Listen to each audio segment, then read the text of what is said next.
अस्सलाम वालेकुम दोस्तों, मेरा नाम है वहीद हुसैन और आप देख रहे हैं वहीद ऑनलाइन चैनल। आज हम बात करेंगे जो ब्लॉगिंग में जब आप जाके ब्लॉग को कोई एडिट करते हैं, उसका HTML कोड या टेम्पलेट को एडिट करते हैं तो उसमें जो है आपके पास एक एरर आता है जिसका नाम है जो एरर होता है HTTPS और HTTP का। तो मैं आपको बता देता हूँ बेसिकली ये चीज़ है क्या। देखिए, ये HTTPS जो वेबसाइट्स होती हैं वो बेसिकली जो हैं सिक्योर्ड वेबसाइट होती हैं। उन पे कोई वायरस अटैक नहीं कर सकता, उनकी तरफ से आपके पास कोई चीज़ गलत नहीं आ सकती, आपके कंप्यूटर में कोई चीज़ गलत नहीं आ सकती, ठीक है। और उसको जो है तकरीबन हैकर्स जो है हैक भी नहीं कर सकते। और HTTP जो सिंपल वेबसाइट्स होती हैं वो ये होती हैं कि वो इनक्रप्ट उनको किया जा सकता है, ठीक है, सॉरी उनको डिक्रप्ट किया जा सकता है और उन पे जो है वायरस वगैरह भी आ सकता है और अटैक वगैरह भी हो सकते हैं हैकर्स के, ठीक है। तो अभी अगर आपको मैं वैसे दिखा दूँ, आप यूट्यूब को देखें तो ये HTTPS है। इसके अलावा अगर आप फेसबुक को देखें तो ये भी HTTPS है। ये जो URL का पहला एरिया होता है, जो पहली URL होती है आपकी, इसको अगर आप जाके यहाँ पे देखें तो ये HTTPS है। ये इस तरह से यूट्यूब भी और कुछ दूसरी वेबसाइट्स वो नहीं होती, जो कि एक तरह से कह लें कि वो वेबसाइट्स ऐसे नहीं है कि बुरी है मगर वो सिक्योर नहीं होती। तो आपकी वेबसाइट को सिक्योर या प्रोटेक्ट करने का तरीका ये है कि आप HTTPS लगाएं, ठीक है। और इससे जो है आपकी हुईज़ की जो इन्फॉर्मेशन है वो भी हाइड हो जाती है। अब चलते हैं ब्लॉग की तरफ। ये जब लोग आके ब्लॉग को एडिट करते हैं यहाँ पे, तो अगर मैं इस ब्लॉग को आपको व्यू करके दिखाऊं तो ये देखें कैसे आता है मेरा ब्लॉग।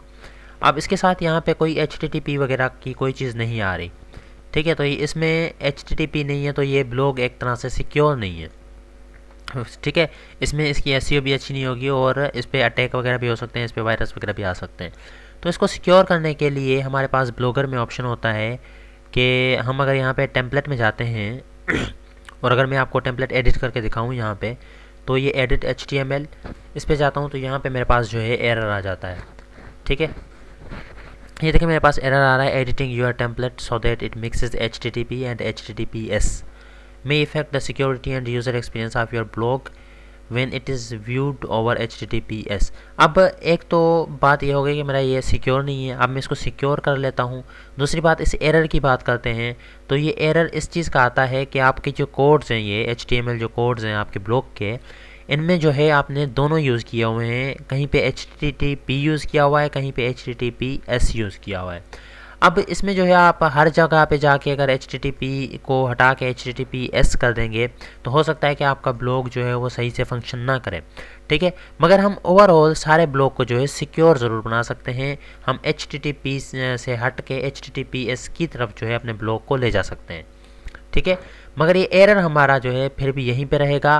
तो इस एरर से परेशान होने की कोई ज़रूरत नहीं है। ये एरर जो है इसका कोई फ़र्क नहीं पड़ता। इसको आप अभी हाइड वार्निंग पे अगर क्लिक करें, हाइड वार्निंग करके क्लिक कर दें तो ये हाइड हो जाएगा, ठीक है। और फिर से मगर ये आ जाएगा। अभी इसको सिक्योर कैसे करना है, इस ब्लॉग को HTTP से हटा के HTTPS पे कैसे लेके जाना है, उसके लिए आप अपने ब्लॉग की सेटिंग पे आएँ, बेसिक्स पे आएँ और आप यहाँ पे देखेंगे ये लिखा हुआ है HTTPS, ठीक है। HTTPS वाला रीडायरेक्ट जो है इसको आप आगे यहाँ पे आके यस कर लें और उसके बाद ये सेव होगा तो आपका ब्लॉग जो है अभी जो है एक तरह से सिक्योर हो जाएगा। मैं आपको अभी ब्लॉग को रिफ़्रेश करके दिखा देता हूँ। देखें ये एक तो यस हो गया, ये अब ओके हो गया। अब इसके पास में जाके यहाँ पे इस जगह पे अगर आप देखें ब्लॉग स्पॉट की जो एड्रेस लिखी हुई है, यहाँ पे HTTPS नहीं लिखा हुआ। अब मैं इसको रिफ़्रेश करता हूँ तो देखें यहाँ पे आ जाएगा HTTPS और इसके साथ एक लॉक बन के आएगा। अब यूज़र्स को ये लगेगा कि ये जो है वो सिक्योर है, इसको हैकर्स भी ज़्यादा जल्दी हैक नहीं कर सकते, ठीक है। और इसकी सर्च इंजन ऑप्टिमाइजेशन जो है वो अच्छी होगी या टॉप पे आने के इसके जो है चांसेस हैं, ठीक है। तो बाकी SEO भी करना पड़ेगा मगर इसके फिर भी चांसेस हो जाते हैं। तो ये HTTPS इस तरह से अगर हम इनेबल कर देते हैं तो हमारे लिए फ़ायदा है, ठीक है। ये इनेबल हो गया। मगर फिर भी जब भी हम टेम्पलेट में आएंगे इसको एडिट करने के लिए तो हमारे पास एरर जो है फिर भी आ रहा होगा, ठीक है। ये देखें editing your template so that it mixes HTTP। मगर इससे जो है हमारे इस ब्लॉग का जो अगर कोई हम एडिटिंग करें तो इस चीज़ का ये एरर बेसिकली नहीं है।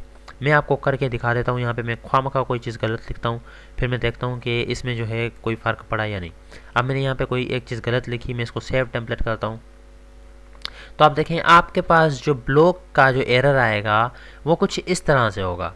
जैसे ये है इस टाइप का होगा, उसके साथ कहीं भी HTTP और HTTPS मिक्सेस का ऑप्शन नहीं आएगा, ठीक है, मिक्सेस HTTP और HTTPS। तो इस एरर को, जो आपका ये वाला HTTP और HTTPS का एरर है, आप इसको इग्नोर कर सकते हैं। ठीक है, आप इसको हाइड करा दें, इग्नोर कर दें, तो इसको हाइड करते हैं तो बस। अभी अगर कोई एरर आएगा तो तब आप समझ सकते हैं कि आपके पास जो है कोई एरर आ रहा है, और जिस टाइप का एरर होगा वो आपको तकरीबन बता रहा होगा। जैसे यहाँ पे बता रहा है error passing XML line number 7 है। लाइन नंबर कौन सी है? 7। ये लाइन नंबर 7 यहाँ पे है। ठीक है, उसके बाद कह रहा है इसकी 36। ठीक है, द एलिमेंट टाइप टाइटल जो है, element type title must be terminated by the matching tag and tag. अब इसका कह रहा है स्टार्टिंग टैग तो है, इसका एंड टैग सही नहीं डाला। मैं इसका एंड टैग यहाँ पे अगर साथ में जो रेड कलर आ रहा है इस पर अगर जाके पेस्ट करवा देता हूँ तो ये एक तरह से सही हो जाएगा। ठीक है, इसको सेव करता हूँ तो ये एरर खत्म हो जाएगा। तो आपके पास मतलब एरर दूसरे किस्म के आ सकते हैं। तो ब्लॉगिंग यहाँ पे आपके पास जो भी गलत एरर आएंगे, यहाँ पे आपने जो भी चीज़ गलत की तो उसके एरर जो हैं वो आपके यहाँ पे अलग जो है HTTPS का एरर नहीं आएगा, वो अलग होके एरर आएगा। ठीक है, वो HTTPS के हिसाब से एरर नहीं आएगा आपके पास। जैसे मैंने इसको किया, अब ये इसको मैं सेव कराता हूँ तो यहाँ पर मुझे एरर शो करवाएगा। देखें, ये HTTP और HTTPS का एरर नहीं है, दूसरा एरर है। तो मैं इसको जो है मतलब खैर बंद कर देता हूँ मैं। जो भी आपके पास एरर आएगा तो एरर कोई भी आ सकता है अगर आपने कोडिंग जो है सही नहीं की, कोई गलत की है तो। मगर HTTP, अगर इसको मैं वापस यहाँ पे आता हूँ तो मेरे पास वापस जो है HTTPS वाला एरर आ रहा होगा। तो बेसिकली उसका कोई मसला नहीं है, आप इसको इग्नोर कर सकते हैं। ठीक है, क्योंकि आप पहले इसको सिक्योर कर चुके हैं। अब दूसरी बात, अगर आप डोमेन परचेस करते हो तो वहाँ पे जो है आपके पास ये HTTPS नहीं आ रहा होगा, फिर आपके पास नॉर्मल आ रहा होगा। ठीक है, फिर www आ रहा होगा। और अगर आप HTTPS इसको डोमेन के साथ परचेस करते हैं तो फिर इसके भी 300-400 रुपये साल के अलग से देने पड़ते हैं। तो तब जो है आप अपने वेबसाइट को इस तरह से सिक्योर कर सकते हैं। ठीक है, अगर HTTPS भी आप परचेस करें, इसको एक तरह से कह सकते हैं कि हु इज़ को सिक्योर करना। हु इज़ का मतलब ये है कि अगर आप किसी वेबसाइट जिसके साथ ये HTTPS नहीं लगा हुआ उसको हु इज़ उसका जाके सर्च करें तो उसकी काफ़ी इन्फॉर्मेशन आपके सामने वेबसाइट की आ जाएगी। ठीक है, तो अगर HTTPS होगा तो उसकी जो है वो चीज़ें जो है आपके सामने नहीं आएगी। तो उम्मीद करता हूँ ये चीज़ आपको समझ आ गई है। ये एरर जो है कोई बड़ा एरर नहीं है, आप इसको जो है हर बार इग्नोर कर सकते हैं। ठीक है, तो उम्मीद करता हूँ आपको ये वीडियो पसंद आई। आप मेरे चैनल वहीद ऑनलाइन को सब्सक्राइब करना बिल्कुल ना भूलें। तो दुआ में याद रखिएगा। बहुत बहुत शुक्रिया। अल्लाह निगहबान।